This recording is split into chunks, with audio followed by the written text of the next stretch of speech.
For 10 years, one man secretly controlled 5% of the world's copper supply without anyone knowing his name. Not a mining company CEO, not a government official, not even a recognized financial titan. Yasuo Hamanaka was a mid-level trader at Sumitomo Corporation who built an empire so vast and hidden that when it finally collapsed in 1996, it triggered the largest trading loss in corporate history and sent shockwaves through global commodity markets.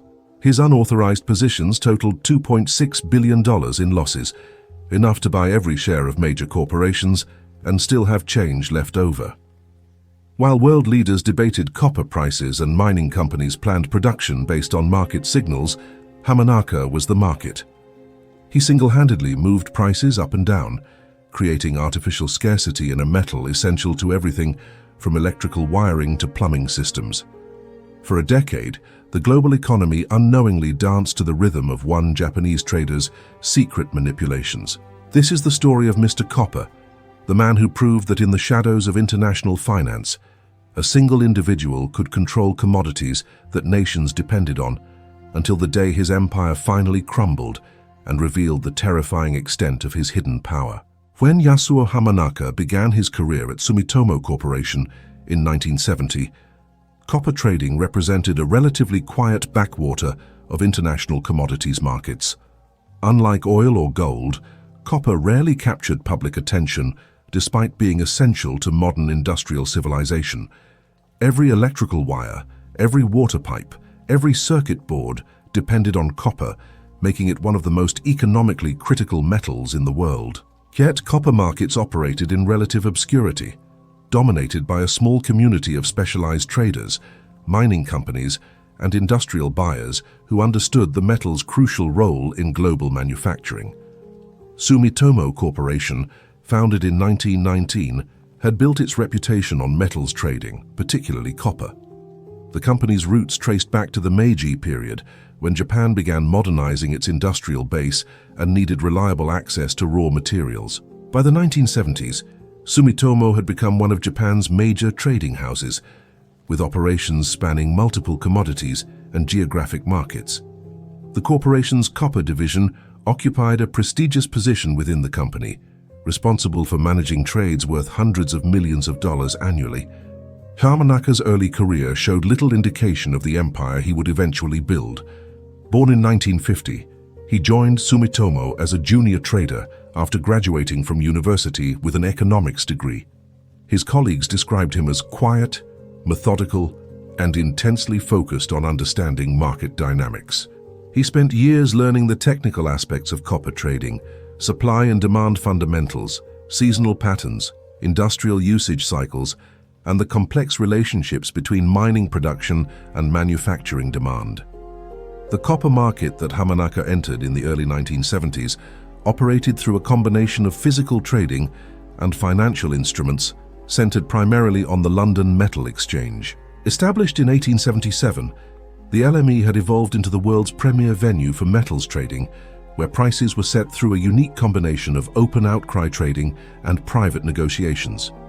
Copper contracts traded on the LME represented both immediate delivery and future supply, creating opportunities for sophisticated traders to profit from price differences across time periods and geographic locations. What made copper trading particularly complex was the metal's dual nature, as both an industrial commodity and a financial instrument. Unlike purely financial products like stocks or bonds, copper trading required understanding physical supply chains, storage costs, transportation logistics, and manufacturing demand patterns. Successful traders needed expertise in metallurgy, industrial economics, global shipping, and currency relationships, skills that took years to develop and master. During his first decade at Sumitomo, Hamanaka gradually built a reputation for exceptional market knowledge and trading acumen. He understood copper's role in economic cycles, recognizing how construction booms, infrastructure projects, and manufacturing expansion affected demand patterns. He studied mining operations around the world, learning how geological factors, labor disputes, and political instability could disrupt supply. Most importantly, he began developing the sophisticated understanding of market psychology that would later enable his manipulation schemes. The 1980s transformation of global financial markets created unprecedented opportunities for ambitious commodities traders. Deregulation, computerization, and the growth of derivative instruments dramatically expanded the scope and complexity of trading operations. Markets that had previously operated through personal relationships and phone calls became electronic networks capable of processing vast volumes of transactions. These changes created new possibilities for profit and new opportunities for manipulation that traditional oversight mechanisms weren't designed to detect. Hamanaka recognized these possibilities earlier than most market participants. While his colleagues continued operating according to traditional trading methods, he began experimenting with strategies that exploited the gaps between physical copper markets and financial instruments. He developed techniques for using derivative contracts to influence underlying commodity prices, creating artificial scarcity or abundance that benefited his trading positions. These early experiments would eventually evolve into the massive manipulation scheme that dominated copper markets for a decade. By 1990, Hamanaka had emerged as Sumitomo's chief copper trader, responsible for managing the corporation's most important commodity relationships. His success during the volatile markets of the late 1980s had earned him considerable autonomy within the company, allowing him to execute trades worth hundreds of millions of dollars without extensive oversight. This freedom, combined with his deep market knowledge and growing appetite for risk, set the stage for the empire building that would define the next phase of his career. The global economic context of the early 1990s provided ideal conditions for Hamanaka's schemes. Rapid industrialization in Asia, infrastructure development in emerging markets, and technological advances that increased copper usage created strong underlying demand for the metal. Simultaneously, mining production faced constraints from environmental regulations, labor disputes, and the time required to develop new extraction sites. These fundamental supply and demand imbalances created opportunities for market manipulation that a skilled trader could exploit for enormous profits. But Hamanaka's ambitions extended far beyond simple profit maximization. Industry observers later realized that he had become obsessed with controlling copper markets themselves, viewing price manipulation not just as a trading strategy, but as an intellectual challenge and demonstration of his superior market understanding. This psychological motivation would drive him to take increasingly dramatic risks as his hidden empire expanded throughout the 1990s. What nobody at Sumitomo, the London Metal Exchange, or regulatory authorities understood was that their trusted copper trader had begun building positions so large that he could single-handedly influence global commodity prices. By 1991, Hamanaka was no longer just trading copper. He was becoming copper's secret master, pulling strings that moved prices for a metal essential to modern civilization. Let me take you back to the beginning of his rise, when a quiet Japanese trader first discovered he could move markets that nations depended on. Chapter 1. Metal Dreams. The copper trading floor at Sumitomo Corporation in downtown Tokyo buzzed with controlled intensity as Yasuo Hamanaka arrived for work each morning at precisely 6:30 a.m. The early arrival allowed him to review overnight developments in London markets, analyze production reports from mining operations around the world, and prepare for the day's trading session that would begin when London opened at 2:30 p.m. Tokyo time. By 1985, Hamanaka had established himself as one of Sumitomo's most promising commodities traders, but his colleagues had no indication of the revolutionary thinking that was developing behind his quiet, methodical demeanor. Copper markets in the mid-1980s operated according to patterns that had remained largely unchanged for decades. Mining companies extracted ore, refined it into metal, and sold it to manufacturers who needed copper for construction, electronics, and industrial applications. Traders like Hamanaka served as intermediaries, buying metal when supplies were abundant and selling when demand increased. Profits came from correctly anticipating price movements based on supply and demand fundamentals, a challenging but straightforward business model that rewarded market knowledge and careful analysis. But Hamanaka began recognizing opportunities that transcended traditional trading approaches. The copper market, despite its global importance, remained relatively small compared to currency or bond markets. Total annual copper production worldwide amounted to approximately 8 million tons, worth roughly $15 billion at prevailing prices. This market size meant that large positions could influence prices more dramatically than in bigger, more liquid markets. A trader with sufficient capital and sophisticated strategies could potentially affect the very prices they were trying to profit from. The technical structure of copper trading provided additional opportunities for manipulation that Hamanaka studied carefully. The London Metal Exchange operated through a system of daily price-setting sessions where traders shouted orders in a trading ring, establishing official prices that influenced transactions worldwide. But the LME also allowed extensive use of derivative contracts, options, futures, and swaps that derived their value from underlying copper prices but didn't require immediate physical delivery. These financial instruments created possibilities for building large positions without immediately affecting physical copper supplies. Hamanaka's first major insight involved the relationship between financial and physical copper markets. While derivative contracts allowed traders to speculate on price movements without handling actual metal, the contracts ultimately connected to physical copper through delivery mechanisms and arbitrage relationships. A trader who could accumulate large positions in both financial instruments and physical copper could create artificial supply conditions that influenced prices across the entire market structure. The storage and logistics of copper trading provided additional leverage opportunities that Hamanaka began exploiting systematically.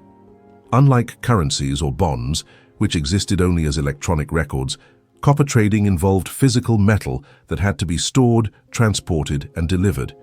The London Metal Exchange maintained a network of approved warehouses where copper could be stored and traded. But warehouse capacity was limited, and storage costs were significant. A trader who could control substantial warehouse stocks could create artificial scarcity that drove up prices. During 1986, Hamanaka began implementing small-scale versions of these manipulation strategies, testing his theories with positions that were large enough to generate profits, but small enough to avoid regulatory attention. He would accumulate copper positions through multiple accounts and trading vehicles, spreading his exposure across different contracts and delivery periods to avoid detection. When his positions became large enough to influence prices, he would carefully manage the timing of his trades to maximize the impact on market movements. The results exceeded Hamanaka's most optimistic projections. Copper prices that had been trading in relatively stable ranges began experiencing increased volatility that correlated with his trading activities. More importantly, other market participants began adjusting their behavior in response to price signals that Hamanaka was artificially creating. Mining companies modified production schedules based on price forecasts that reflected Hamanaka's manipulation rather than genuine supply and demand conditions. Sumitomo's management initially viewed Hamanaka's trading success as evidence of exceptional market insight rather than manipulation. His profits during 1986 and 1987 contributed significantly to the corporation's overall earnings, earning him recognition as one of Japan's most skilled commodities traders. The company granted him increased autonomy and larger trading limits, unknowingly providing the resources that would enable his empire building throughout the following decade. But Hamanaka's growing success created psychological pressures that would ultimately drive him toward increasingly dramatic risks. Industry recognition as a master trader fed an ego that began viewing market manipulation not just as a profit strategy, but as intellectual validation of his superior understanding. He started referring to himself privately as Mr. Copper, seeing his ability to move markets as confirmation of his exceptional capabilities. The international expansion of Sumitomo's trading operations during the late 1980s provided Hamanaka with additional tools for building his hidden empire. The company established trading offices in London, New York, and Singapore, creating a global network that allowed round-the-clock trading activities. Hamanaka used these international offices to execute trades through multiple jurisdictions, making it more difficult for any single regulatory authority to monitor his complete trading activities. His colleague relationships within Sumitomo also facilitated his manipulation schemes. Hamanaka's quiet personality and technical expertise made him appear trustworthy and competent to his supervisors, who increasingly relied on his market assessments for their own trading decisions. He carefully cultivated relationships with junior traders and administrative staff who could help execute his strategies without understanding their full scope or purpose. By 1988, Hamanaka had established the basic framework for what would become the largest commodity manipulation scheme in history. His trading positions, while already substantial by normal standards, represented only the beginning of an empire that would eventually encompass 5% of global copper supply. The profits flowing from his early manipulation experiments provided both the capital and the confidence necessary for expanding his operations to scales that would ultimately threaten the stability of international copper markets. The regulatory environment of the late 1980s proved remarkably conducive to Hamanaka's activities. Oversight of international commodities trading remained fragmented among multiple agencies in different countries, creating gaps that sophisticated manipulators could exploit. The London Metal Exchange, while maintaining extensive trading records, lacked the analytical tools necessary to detect manipulation schemes that operated across multiple contracts and time periods. As 1989 began, Hamanaka faced a crucial decision about the scope of his ambitions. His manipulation experiments had proven that copper markets could be controlled by a sufficiently determined and well-capitalized trader. The question that remained was how far he was willing to push his advantages and whether his hidden empire could continue growing without eventually attracting the attention that would bring his schemes to an end. Chapter 2: Silent Empire. Throughout 1989 and 1990, Yasuo Hamanaka methodically transformed his trading operations from sophisticated market positioning into systematic market control.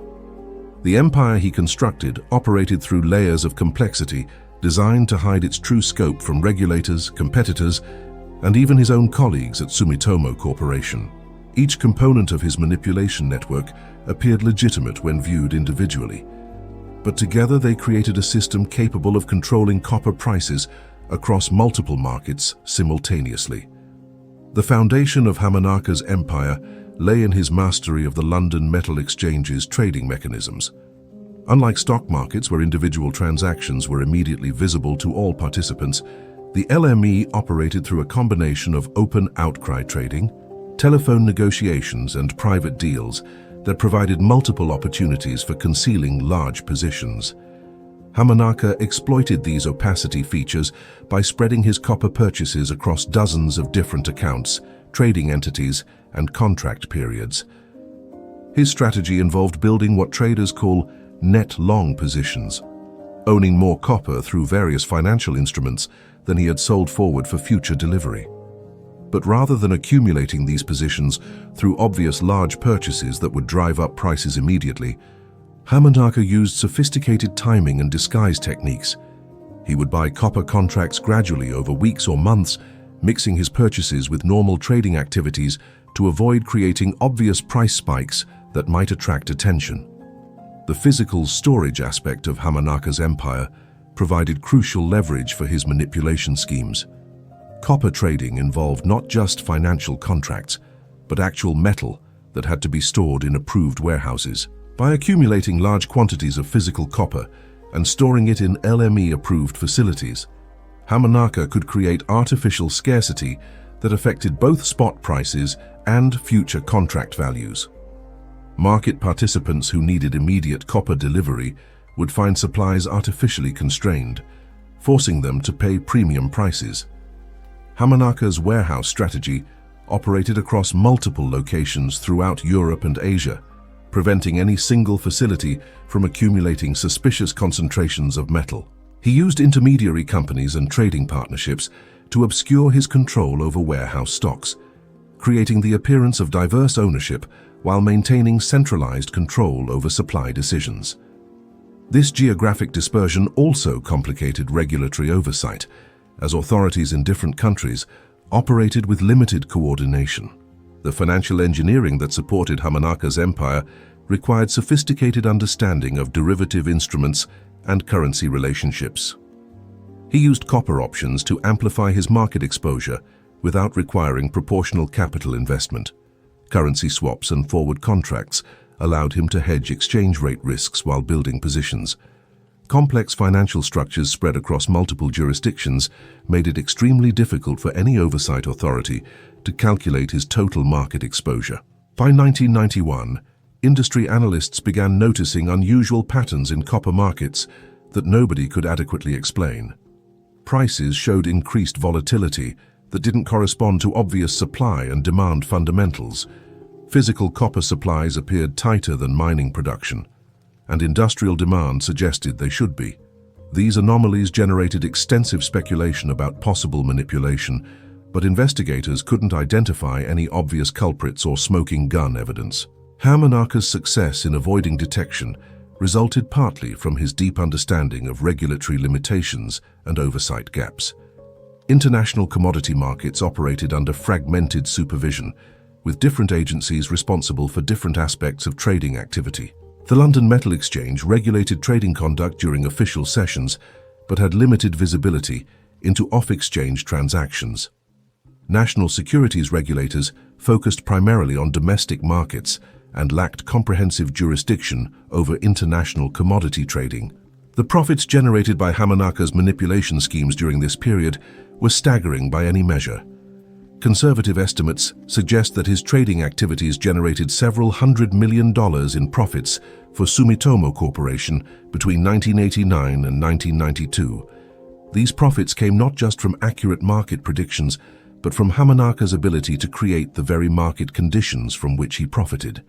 He was simultaneously the cause of price movements and their primary beneficiary. Sumitomo's management remained unaware of the manipulation underlying Hamanaka's success, viewing his profits as evidence of exceptional trading skill rather than market manipulation.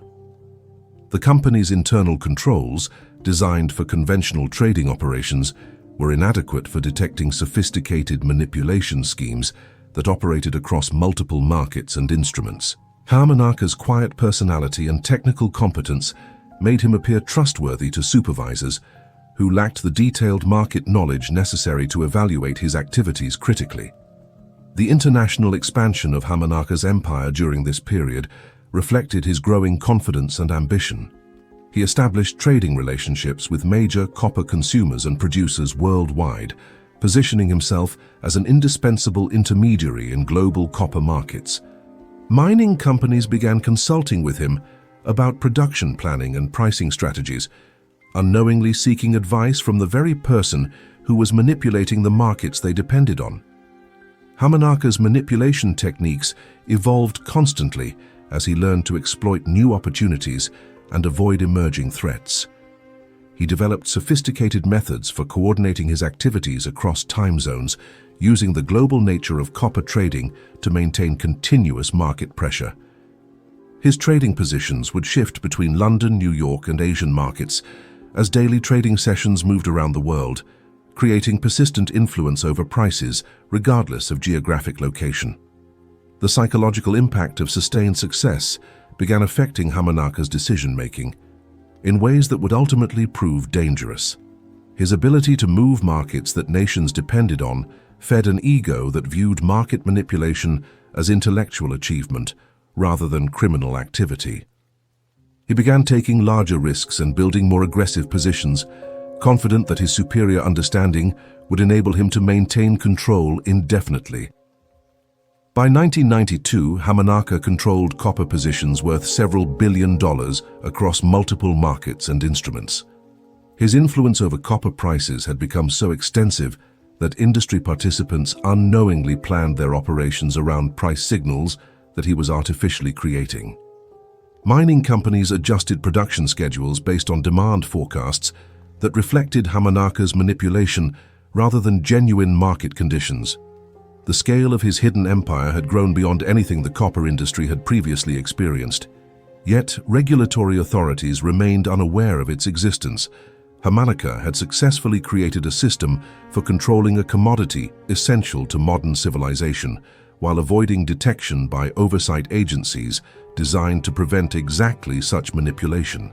His empire operated in plain sight, hidden behind layers of complexity, that made its true scope invisible to outside observers. The question that remained was whether this system could continue operating indefinitely, or whether the increasing scale and audacity of Hamanaka's activities would eventually create contradictions that exposed his manipulation schemes to regulatory scrutiny and market forces beyond his control. Chapter 3. Price Puppet. By 1993, Yasuo Hamanaka had achieved something unprecedented in modern commodity markets. He had become the invisible hand that guided copper prices across the globe. Every morning, traders in London, New York, Singapore, and Tokyo made decisions based on price signals and market conditions that Hamanaka was systematically manipulating. Mining executives planned production schedules around demand forecasts that reflected his artificial influence rather than genuine industrial needs. Construction companies budgeted for copper costs that incorporated his manipulation premiums. One man had effectively become the secret conductor of a global economic orchestra. The mechanics of Hamanaka's price control operated through carefully coordinated manipulation of both physical and financial copper markets. During Asian trading hours, he would establish positions through Sumitomo's Tokyo office, buying or selling copper contracts to set initial price direction for the day. As markets moved to London, his traders there would reinforce these signals through complementary transactions that amplified the price movements. When New York markets opened, additional trading activities would consolidate the day's price trends. This round-the-clock coordination required extraordinary sophistication and precise timing. Hamanaka had to account for currency fluctuations, time zone differences, regulatory variations across markets, and the complex relationships between different copper products and delivery periods. He maintained detailed models that tracked copper supplies, warehouse stocks, manufacturing demand, and seasonal patterns, using this information to optimize his manipulation strategies for maximum impact. The physical copper markets provided the foundation for Hamanaka's price manipulation through his control of warehouse stocks and delivery schedules. By accumulating large quantities of copper in strategic locations, he could create artificial scarcity that forced other market participants to pay premium prices. When industrial consumers needed immediate copper delivery, they found supplies mysteriously constrained, with available metal commanding prices that reflected Hamanaka's artificial scarcity rather than actual supply conditions. Hamanaka's influence extended beyond simple price manipulation to affect fundamental market relationships and industrial planning. Mining companies that had traditionally operated according to geological constraints and long-term demand forecasts found themselves responding to price signals that Hamanaka was artificially creating. When copper prices rose due to his manipulation, miners would increase production capacity and explore new deposits. When his trading activities suggested weakening demand, mining operations would reduce output and delay expansion plans. The derivative instruments that Hamanaka used to amplify his market control had grown enormously in scale and complexity by 1993. His positions included not just straightforward copper futures and options, but sophisticated financial structures that derived value from copper prices without requiring immediate physical delivery. These instruments allowed him to build market exposure worth billions of dollars while using only a fraction of that amount in actual capital. Industrial consumers of copper found themselves unknowingly planning their operations around Hamanaka's manipulation rather than genuine market fundamentals. Electronics manufacturers budgeted for copper costs that incorporated his artificial price premiums. Construction companies adjusted their project timelines based on copper availability that reflected his warehouse control rather than actual supply conditions. Electrical utilities planned infrastructure investments using price forecasts that Hamanaka's trading activities had distorted. The international trade relationships that copper markets depended on were increasingly shaped by Hamanaka's manipulation strategies. Countries that exported copper found their national revenues affected by prices that one trader was artificially influencing. Nations that imported large quantities of copper for industrial development faced costs that reflected manipulation premiums rather than competitive market pricing. These distortions affected economic planning and development strategies across multiple continents. Hamanaka's price manipulation created increasingly obvious anomalies that industry analysts struggled to explain through conventional economic theories. Copper prices showed volatility patterns that didn't correlate with obvious supply and demand fundamentals. Physical copper supplies appeared chronically tight despite adequate mining production. Market participants reported difficulty obtaining copper for immediate delivery, even when inventories seemed adequate, according to official statistics. The London Metal Exchange, as the world's primary copper trading venue, became increasingly concerned about market conditions that didn't align with traditional pricing models. Exchange officials conducted investigations into possible manipulation, but Hamanaka's sophisticated concealment methods made it extremely difficult to identify specific trading activities responsible for the anomalies. His positions were spread across so many accounts and instruments that no single investigation could reveal their cumulative impact.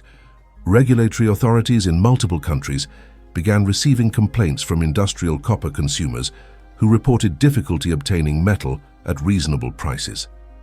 Government economists analyzed copper markets, trying to understand why prices remained elevated despite apparently adequate supplies. Central banks studied copper price trends as indicators of economic conditions, unknowingly incorporating Hamanaka's manipulation into their monetary policy deliberations.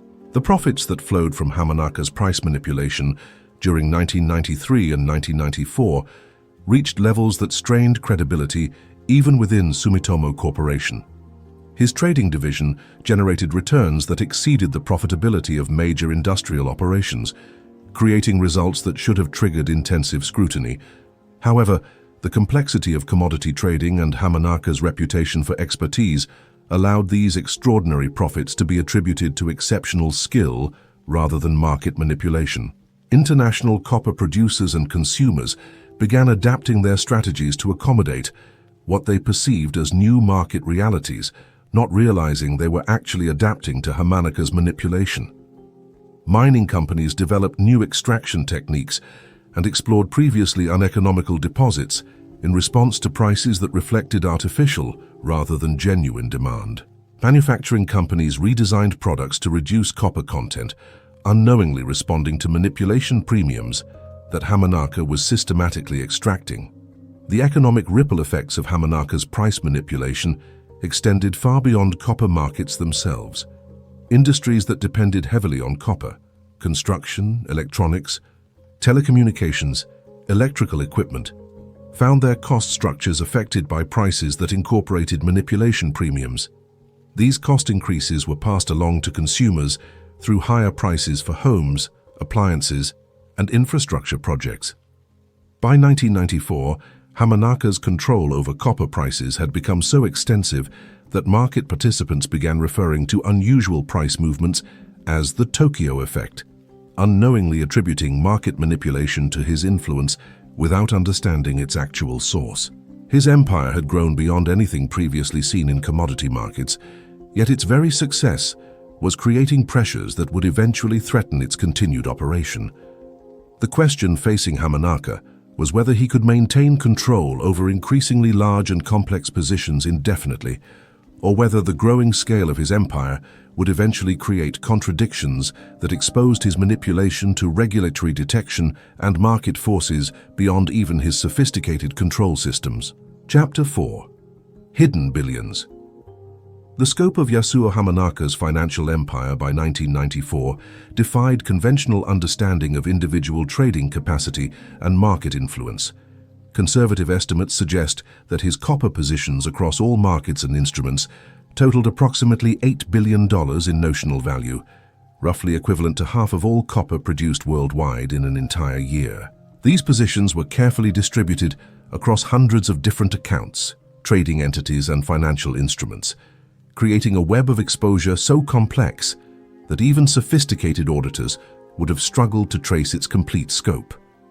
Hamanaka's trading activities generated cash flows that rivaled those of major multinational corporations, yet operated through mechanisms designed to obscure their source and magnitude. His profits during peak years exceeded $500 million annually. Money that flowed into Sumitomo Corporation's accounts disguised as routine commodity trading returns. These extraordinary profits should have triggered intensive scrutiny, but the complexity of international copper markets and Hamanaka's reputation for expertise allowed them to be attributed to exceptional trading skill.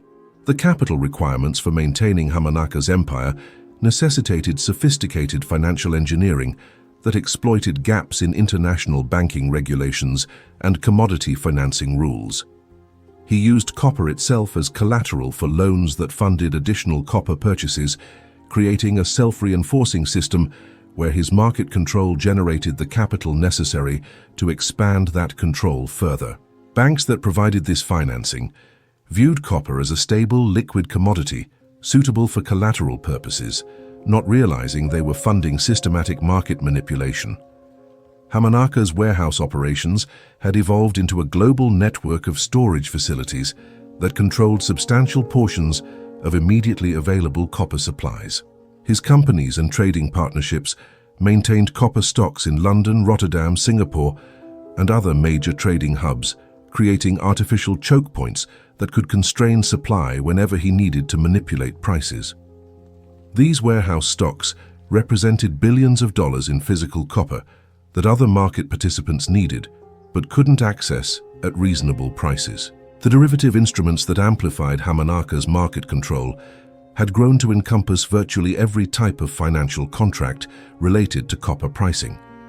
He maintained positions in copper futures, options, swaps, and exotic derivatives that derived their value from copper prices through complex mathematical relationships. These instruments allowed him to control market exposure worth far more than his actual capital investment, creating leverage that magnified both his profits and his potential losses.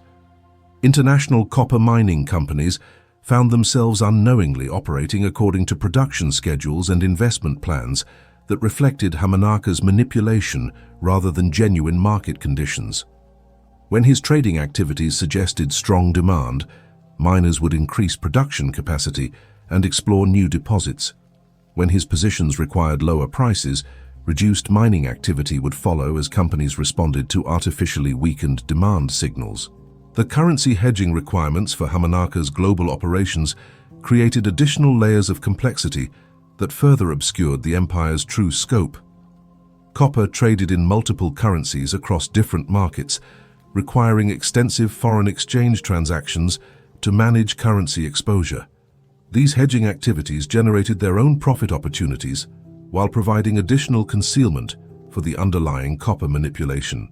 Hamanaka's influence over copper markets had become so pervasive that major industrial consumers began consulting with him about long-term supply planning and pricing strategies. Electronics manufacturers, construction companies, and electrical equipment producers sought his advice about market conditions and future price trends, unknowingly asking guidance from the very person who was manipulating the markets they depended on. The accounting methods that Hamanaka used to disguise his positions exploited differences between various national regulatory frameworks and reporting requirements. Positions held through London entities operated under British regulations, while activities in New York fell under American oversight, and Asian operations followed different rules entirely. This regulatory fragmentation made it extremely difficult for any single authority to comprehend the full scope of his activities. Sumitomo Corporation's internal financial controls, designed for conventional trading operations, proved completely inadequate for detecting manipulation on the scale that Hamanaka was operating. The company's risk management systems focused on individual trade sizes and daily position limits, missing the cumulative impact of thousands of smaller transactions spread across multiple markets and time periods. Hamanaka's quiet personality and technical competence made him appear trustworthy to supervisors who lacked the detailed knowledge necessary to evaluate his activities critically. The international banking relationships that supported Hamanaka's empire extended across major financial institutions in multiple countries, each providing pieces of financing without understanding their role in a larger manipulation scheme. Credit facilities arranged through London banks supported warehouse operations in Europe. Asian banking relationships funded trading activities in Singapore and Tokyo, American banks provided financing for New York-based operations. This geographic distribution prevented any single institution from recognizing the manipulation's full scope. By 1995, Hamanaka's trading positions required constant attention and sophisticated management to prevent their discovery by increasingly suspicious market observers. The London Metal Exchange had begun conducting more intensive investigations into market anomalies, while regulatory authorities in multiple countries were receiving complaints about copper market conditions that didn't align with fundamental supply and demand factors. The profits generated by Hamanaka's manipulation during this period created internal pressures within Sumitomo Corporation that would ultimately contribute to his exposure. His trading division's returns had become so large relative to the company's other operations that they attracted attention from auditors and senior executives who began asking detailed questions about the sources of such extraordinary profitability. The technical infrastructure required to manage Hamanaka's empire had evolved into a sophisticated information system that tracked copper supplies, demand patterns, warehouse stocks, shipping schedules, and market sentiment across multiple continents. This system provided him with market intelligence that far exceeded what any other individual trader possessed, but also created records and communications trails that could potentially expose his manipulation schemes to forensic investigation. International copper consumers and producers had unknowingly structured their entire industries around price and supply conditions that Hamanaka was artificially creating. Mining operations planned their long-term development based on demand forecasts that incorporated his manipulation effects. Manufacturing companies designed products and planned expansion based on copper prices that reflected his artificial premiums rather than competitive market forces. The question that remained was whether Hamanaka could continue managing positions of this enormous scale indefinitely, or whether the very success of his manipulation would eventually create pressures that overwhelmed even his sophisticated control systems and exposed his empire to the scrutiny that would bring it crashing down. Chapter 5. Market Earthquake. The first cracks in Yasuo Hamanaka's empire became visible in early 1995 when copper prices began experiencing volatility that exceeded even his sophisticated control mechanisms. Global economic conditions were shifting in ways that created fundamental pressures on copper markets. Asian economic growth was slowing, reducing industrial demand, while new mining operations in Chile and Indonesia were increasing global supply. These genuine market forces began clashing with Hamanaka's artificial price manipulation, creating tensions that would eventually overwhelm his ability to maintain control. Hamanaka's response to these emerging pressures revealed both his determination and his growing desperation. Rather than reducing his positions to accommodate changing market conditions, he doubled down on his manipulation strategies, increasing his copper holdings and expanding his warehouse operations. By mid-1995, industry analysts estimated that he controlled approximately 5% of global copper supply through various direct and indirect mechanisms, a concentration that represented unprecedented market dominance by a single individual. The London Metal Exchange began receiving increasingly frequent complaints from industrial copper consumers who reported difficulty obtaining metal for immediate delivery despite apparently adequate global supplies. Mining companies expressed concern about price volatility that didn't correspond to obvious supply and demand fundamentals. These complaints triggered more intensive investigations by exchange officials who were beginning to suspect systematic manipulation, though they still couldn't identify its source or scope. Hamanaka's trading activities during this period required increasingly sophisticated concealment methods as regulatory scrutiny intensified. He developed new techniques for spreading positions across multiple jurisdictions and trading entities, using complex financial structures that made his market control virtually impossible to trace through conventional oversight methods.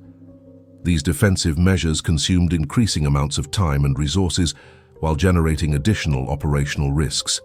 The profits that Hamanaka's empire generated during 1995 reached levels that strained credibility even by the extraordinary standards he had established during previous years.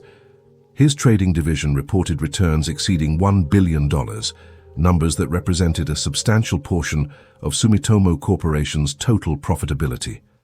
These results should have triggered intensive scrutiny from auditors and senior management, but the complexity of commodity trading and Hamanaka's established reputation continued to provide cover for his manipulation schemes. International copper markets began showing signs of serious structural stress as Hamanaka's artificial price support clashed with weakening industrial demand.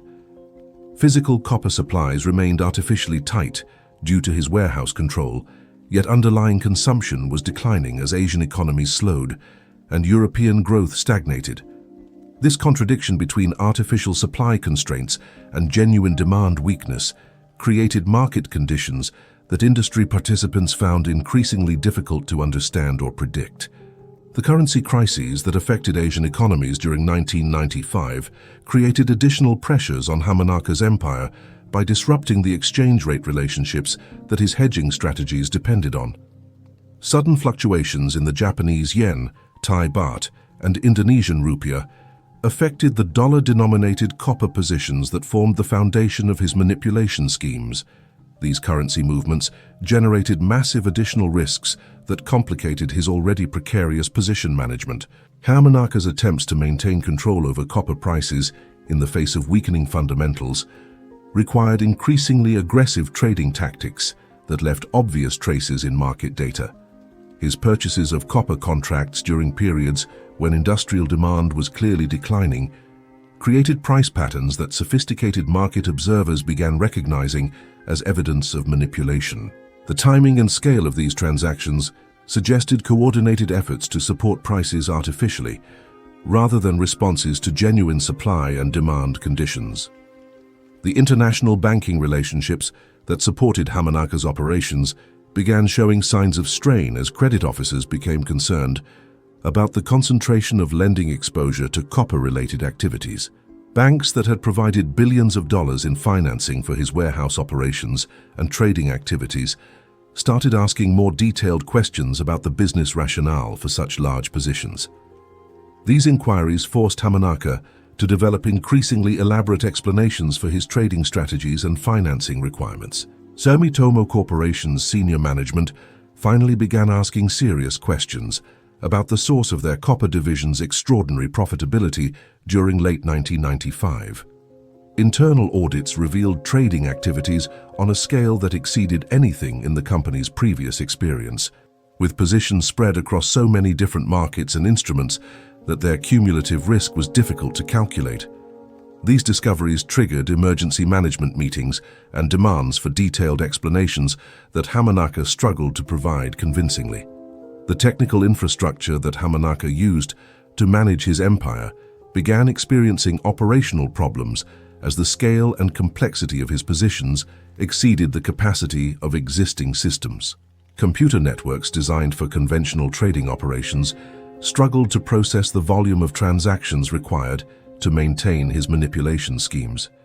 Communication systems that coordinated activities across multiple time zones became increasingly unreliable as operational demands intensified.